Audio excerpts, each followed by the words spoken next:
বগুড়া নামটি শুনলেই প্রথমেই মনে আসে লোভনীয় দই মিষ্টির কথা। তবে এটাই বগুড়ার মূল পরিচয় নয়। বগুড়া উত্তরবঙ্গের একটি শিল্প ও বাণিজ্যিক শহর। ইতিহাস ও ঐতিহ্যে সমৃদ্ধ বগুড়া শহরে আছে বুনন শিল্পের গৌরব, নদী ভিত্তিক সংস্কৃতির ঐশ্বর্য এবং নির্মাণের স্বপ্নে ভরপুর মানুষ।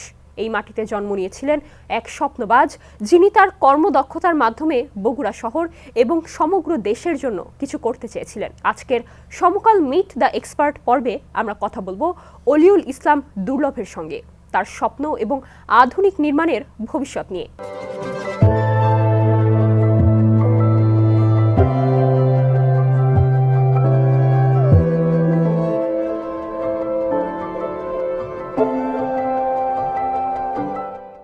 অলিউল ইসলাম দুর্লভ, সমকাল স্টুডিওতে আপনাকে স্বাগতম। ধন্যবাদ। কেমন আছেন আপনি? আলহামদুলিল্লাহ নুসরাত, ভালো আছি আমি। আচ্ছা, আপনার কাছে আমার প্রথম প্রশ্ন, আপনি কি ছোটবেলা থেকে ইঞ্জিনিয়ার হতে চাইতেন, নাকি পরিবারের চাপে আসলে ইঞ্জিনিয়ারিং পেশাকে বেছে নিয়েছেন? বাঙালি টিপিক্যাল ফ্যামিলিতে তো আমাদের দুটো অপশন থাকে, হয় ডাক্তার নয়তো ইঞ্জিনিয়ার। আপনার ক্ষেত্রে কি সেটা হয়েছিল কিনা? আসলে প্রতি মানুষই ছোটবেলা থেকেই কম বেশি চিন্তা করেন কেউ ডাক্তার হবেন অথবা কেউ চিন্তা করেন ইঞ্জিনিয়ার হবেন। আর আমি ডাক্তার হওয়ার অত স্বপ্ন দেখতাম না, তবে ইঞ্জিনিয়ার হওয়ার একটা সুপ্ত বাসনা আমার ভিতরে ছোটবেলা থেকে কাজ করত।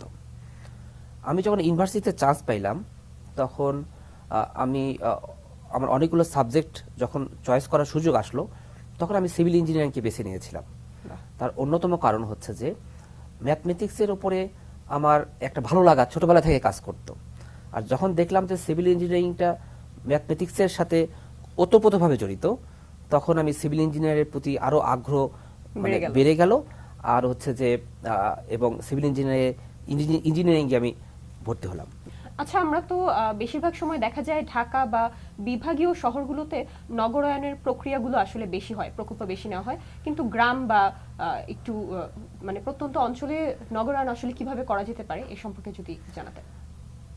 আমাদের নীতি নির্ধারক পর্যায়ে আমরা খেয়াল করছি যে সবকিছু ঢাকামুখী, যা কিছু করতে হচ্ছে গভর্নমেন্টের বড় বড় প্রকল্প সব ঢাকামুখী হচ্ছে। আসলে এখান থেকে আমার মনে হয় খানিকটা বের হয়ে আসা দরকার। আর গ্রামগঞ্জে যদি আমাদের নগরায়নের বিষয়টা আমি চিন্তা করি, আসলে নগরায়নে কোনো ধরনের আমাদের হাই অথরিটির কোনো ধরনের পরিকল্পনা আমাদের চোখে পড়ছে না। একটা শহরকে যদি আমি উন্নত থেকে উন্নয়নশীল অবস্থায় নিয়ে যেতে চাই, প্রথম শর্ত হচ্ছে রাস্তা, রোড।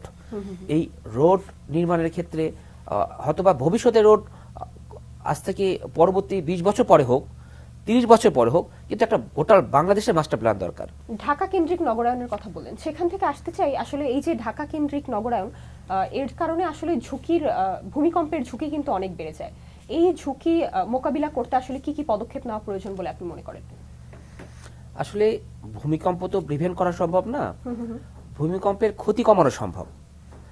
আর আমাদের যেহেতু সকল উন্নয়নের কেন্দ্রবিন্দু হচ্ছে ঢাকা শহর, এখানে অল্প মাত্রায় ভূমিকম্পে বড় ধরনের ক্ষয়ক্ষতির সম্ভাবনা বেড়ে যাচ্ছে। তো এই যে ঢাকা কেন্দ্রিক উন্নয়নটাকে যদি গোটা বাংলাদেশে ছড়ানো যায়, তাহলে কিন্তু ক্ষতির পরিমাণ কমবে। আচ্ছা, একজন এক্সপার্টের কাছে জানতে চাই, বর্তমান আসলে নির্মাণ কৌশলে আরো আধুনিক কি কি বিষয় বিবেচনা করা প্রয়োজন? আমরা তো প্রতিনিয়তই দেখছি যে কনস্ট্রাকশন ম্যাটেরিয়াল গুলো ডেভেলপ হচ্ছে। আগে শুধু অফিসে সিমেন্ট দিয়েই সিমেন্ট জগৎটা শুরু হয়, তারপরে সিমেন্টের কোয়ালিটি, সিমেন্টের নেচার, সিমেন্টকে আরো ডেভেলপ করা হচ্ছে দিন দিন। রডকেও একইভাবে প্রতিনিয়ত কিন্তু এটা নিয়ে গবেষণা চলছে, এটাকে কিন্তু প্রতিনিয়ত ডেভেলপমেন্টের কাজ চলছে। আসলে আধুনিকতা বলতে আমরা দুটা ভাবে ব্যাখ্যা দিতে পারি। একটা হচ্ছে যে আমরা নির্মাণ সরঞ্জামগুলো আমরা আধুনিক করছি, আবার হচ্ছে যে ম্যাটেরিয়ালগুলো কিন্তু আধুনিক করা হচ্ছে। যেমন হচ্ছে র্যাপিড হার্ডেনিং সিমেন্ট, এটা কিন্তু আমি মনে করি যে বাংলাদেশের প্রথম সংযোজন এই ধরনের সিমেন্টগুলা। এই সিমেন্টটা আমরা ব্যবহারের ক্ষেত্রে আমরা দেখেছি যে বহির্বিশ্বের সুউচ্চ ভবনগুলা নির্মাণের ক্ষেত্রে র্যাপিড হার্ডেনিং সিমেন্টগুলোই কিন্তু সর্বোপরি ব্যবহার করা হয়। আমরা আরেকটা বিষয় আপনি জানবেন, ওপিসি সিমেন্ট এবং র্যাপিড হার্ডেনিং সিমেন্ট কিন্তু খুব কোয়ালিটি কিন্তু এদের কাছাকাছি অনেকেই বলে থাকেন যে র্যাপিড হার্ডেনিং সিমেন্ট এক ধরনের ওপিসি সিমেন্টের মতো। আসলে ওরকম কিছু না। ওপিসি সিমেন্ট আলাদা, র্যাপিড হার্ডেনিং সিমেন্টটা আলাদা। র্যাপিড হার্ডেনিং সিমেন্টে ট্রাই ক্যালসিয়াম সিলিকেট বেশি পরিমাণ ব্যবহার করা হয়। ক্লিংকারের কোয়ালিটি কিন্তু অনেক উন্নত হয় এবং র্যাপিড হার্ডেনিং সিমেন্টে আমি যত জানি ক্লিংকার সর্বোচ্চ 90% ব্যবহার করা হয়। এই ক্লিংকার 90% ব্যবহার করা হয়, আবার ক্যালসিয়াম সালফেট এটা কিন্তু পরিমাণে কম ব্যবহার করা হয়। সব কিছু মিলায় আমার ওপিসি সিমেন্ট ব্যবহারের জন্য যে পরিমাণ আমার হিট এবং হাইড্রেশন তৈরি হয়, কিন্তু র্যাপিড হার্ডেনিং সিমেন্টে হিট এবং হাইড্রেশনের পরিমাণ কিন্তু অনেক কম হয়। এতে সারফেস ক্র্যাকিং এটা কিন্তু অনেকখানি কমে আসে, বা হয় না বললেই চলে, যদি আমরা সঠিকভাবে কিউরিং করতে পারি আর র্যাপিড হার্ডেনিং সিমেন্ট যদি আমরা ব্যবহার করতে পারি।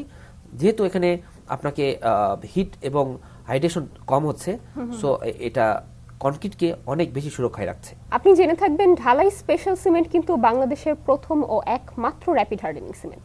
আপনার প্রকল্পগুলোতে কি আপনি ঢালাই সিমেন্ট ব্যবহার করেছেন কিনা, আর আপনার অভিজ্ঞতা কেমন ছিল আমাদের সাথে শেয়ার করবেন। আমাদের অনেক প্রকল্পই ঢালাই স্পেশাল সিমেন্ট ব্যবহার করা হয়।